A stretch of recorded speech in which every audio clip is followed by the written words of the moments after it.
할렐루야. 1월 13일 금요일입니다. 오늘도 주님의 사랑과 은총이 우리 성도님들의 가정과 또 일터 가운데 함께하기를 주님의 이름으로 축원합니다. 오늘 우리가 함께 묵상하실 말씀은 누가복음 19장 1절부터 10절까지 말씀이 되겠습니다. 예수께서 여리고로 들어가 지나가시더라. 삭개오라 이름하는 자가 있으니 세리장이요 또한 부자라. 그가 예수께서 어떠한 사람인가 하여 보고자 하되 키가 작고 사람이 많아 할 수 없어 앞으로 달려가서 보기 위하여 돌 무화과 나무에 올라가니 이는 예수께서 그리로 지나가시게 됨이로라. 예수께서 그곳에 이르사 쳐다보시고 이르시되 삭개오야 속히 내려오라. 내가 오늘 네 집에 유하여야 하겠다 하시니 급히 내려와 즐거워하며 영접하거늘 무사람이 보고 수군거려 이르되 저가 죄인의 집에 유하러 들어갔도다 하더라. 삭개오가 서서 주께 여짜오되 주여 보시옵소서. 내 소유의 절반을 가난한 자들에게 주겠사오며 만일 누구의 것을 속여 빼앗은 일이 있으면 내 갑절이나 갚겠나이다. 예수께서 이르시되 오늘 구원이 이 집에 이르렀으니 이 사람도 아브라함의 자손이미로다. 인자가 온 것은 잃어버린 자를 찾아 구원하려 함이니라. 아멘. 오늘은 세리장 삭개오가 주님을 만나고 또 회개하고 구원받는 이야기입니다. 삭개오는 그 이름의 뜻이 정의롭다 또는 순전하다 이런 뜻을 가지고 있습니다. 그러나 세리장, 오늘날로 하면 이제 세무소장쯤 되겠습니다. 그의 삶은 그의 이름대로 정의롭거나 순전하지 못하였습니다. 당시 이스라엘은 로마 제국의 식민지로서 이 세리들이 로마 제국의 앞잡이와 같이 그렇게 또 여겨졌고, 또한 자신들이 걷어야 하는 세금 외에 자기의 주머니로 채우기 위해서 속여서 세금을 빼앗는 그러한 일들이 있었습니다. 그래서 이들은 동족의 피를 빨아먹는 그런 존재로 죄인 취급을 받으면서 살고 있었습니다.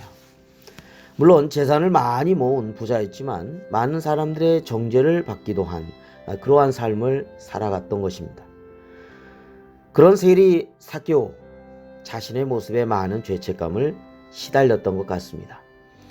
그래서 그는 예수님의 복음의 소식을 듣고 나서 과연 어떠한 분인가 하여 간절히 보고자 했던 것 같습니다.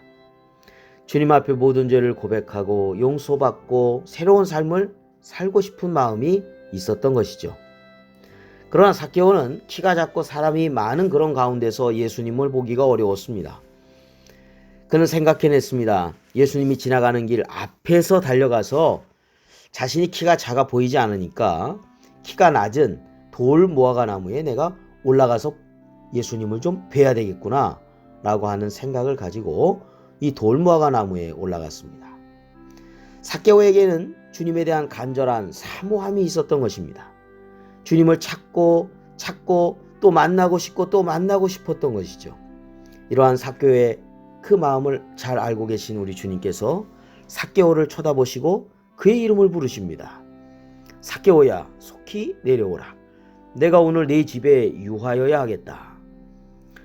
사실 삭개오는 예수님을 이전에 만난 적도 없고 또 자신의 이름을 전해준 적도 없지만 우리 주님께서는 삭개오의 모든 것을 다 알고 계셨습니다.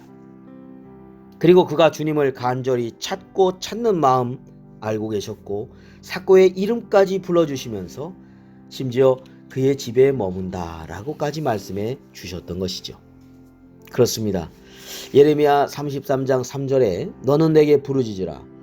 내가 내게 응답하겠고 내가 알지 못한 크고 은밀한 일을 내게 보이리라 라고 말씀했습니다. 이사야서 55장 6절에는 너희는 여호와를 만날 만한 때 찾으라. 가까이 계실 때 그를 부르라. 이렇게 말씀하였습니다. 삭개오는 주님을 간절히 찾았습니다. 그리고 가까이 계실 때 주님께 나아갔습니다. 그리고 주님께서 그 마음을 아시고 삭개오를 만나 주셨을 뿐만 아니라 그의 집에 들어가서 머무시기까지 했습니다. 네, 우리가 예배 시간이나 기도 시간 또 말씀의 묵상 시간, 주님을 만나는 시간, 주님께서 가까이 계시는 시간, 주님께서 응답해 주시는 시간인 줄로 믿습니다. 그리고 또한 무시로 성령 안에서 기도하며 주야로 주님의 말씀을 묵상하면서 매일매일의 한순간 한순간이 주님의 은혜요. 특히 우리의 삶이 주님과 만나고 주님과 함께하는 그런 삭개오가 받았던 그네를 우리도 받아 누리게 되기를 주님의 이름으로 축원합니다. 다시 본문 말씀으로 돌아갑니다. 삭개오가 주님께서 유하신다는 말씀에 너무나 기뻤습니다. 급히 내려옵니다. 즐거워하면서 주님을 영접하죠. 그러나 사람들이 수군거립니다. 예수님께서 세리장 삭개오 죄인의 집에 들어간다라고 수군거린 것이죠. 그러나 삭개오는 주님 앞에 자신의 삶을 돌아보면서 주님만을 바라보며 주님 앞에 회개합니다. 그리고 회개에 합당한 열매를 이야기하지요. 자신의 소유의 절반을 가난한 자에게 주고 속여서 빼앗은 일이 있으면 4배로 갚겠다라고 하는 것입니다. 철저히 자신의 죄악된 삶을 완전히 돌이키는 그러한 행동이라고 할 수 있겠죠. 이에 주님은 그 진심을 아시고 이렇게 말씀하십니다. 누가복음 19장 10절에 오늘 구원이 이 집에 이르렀으니 이 사람도 아브라함의 자손이미로다. 인자가 온 것은 잃어버린 자를 찾아 구원하려 함이니라 라고 말입니다. 철저한 회개의 삶을 통해서 구원이 이르게 됨을 선포하신 것입니다.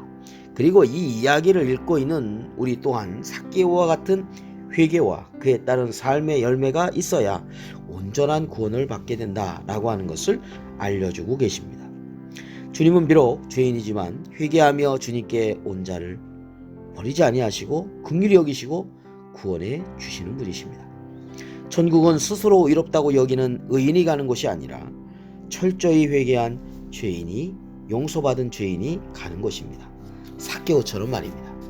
우리의 삶이 삭개오와 같이 주님을 사모하고 주님 앞에 온전히 회개하는 삶을 통해서 온전한 구원과 기쁨이 가득한 그런 믿음의 삶이 되기를 주님의 이름으로 축원합니다. 기도드리겠습니다. 걸어가신 하나님 아버지, 저희의 삶이 주님을 가까이 하는 삶이 되게 하여 주옵소서. 주님을 만날 만한 때 주님께서 가까이 계시는 예배 시간, 기도 시간, 말씀 묵상 시간을 소중히 여기고 주님의 은총을 바라는 신앙이 되게 하여 주시옵소서. 매일매일의 삶 속에서 죄를 회개하고 온전히 성령 안에서 새로워짐으로 주님을 기쁘시게 하며 온전한 구원을 받는 하나님의 자녀가 되게 하여 주시옵소서. 우리의 모든 것이 되시는 예수 그리스도의 이름으로 기도드립니다. 아멘.